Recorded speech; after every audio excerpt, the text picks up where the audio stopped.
جماعه الناس اللي بتسالني على القرى اللي هي رخيصه شويه بتاعت الجيش زي قريه الأولى وقريه روكت اللي هي الندى، احنا بنعمل رحلات مخصوص تمام.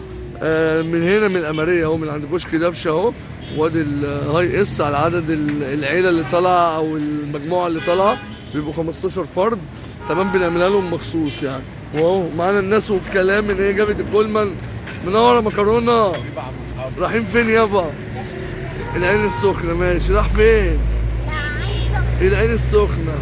مكرونه كم مره دي معانا؟ يا دي الثالثه ان شاء الله. الثالثه ان شاء الله. ايه رايك في الرحلات بتاعتنا؟ ما شاء الله بامانه الله. ان شاء الله عقبال كل سنه.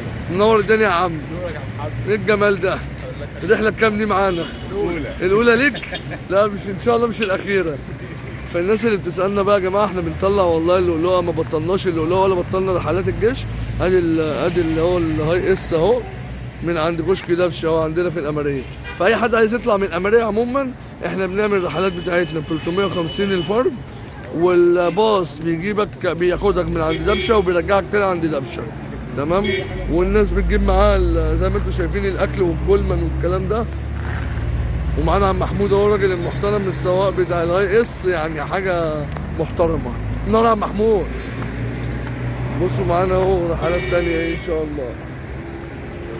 كلمونا بقى اللي عايز اي رحله مخصوص لازم يبقى معاك 15 فرد ونعملها لك مخصوص. زي ما انتم شايفين كده بقى الاطفال اللي طلع. راح فين؟ راح العين السخنه. حماسه. الرحله بكام دي ليك معانا؟ ب5 باين. اللهم صل على النبي. ايه رايك يابا في الرحلات؟ تمام يابا. نور الدنيا يا حبيبي.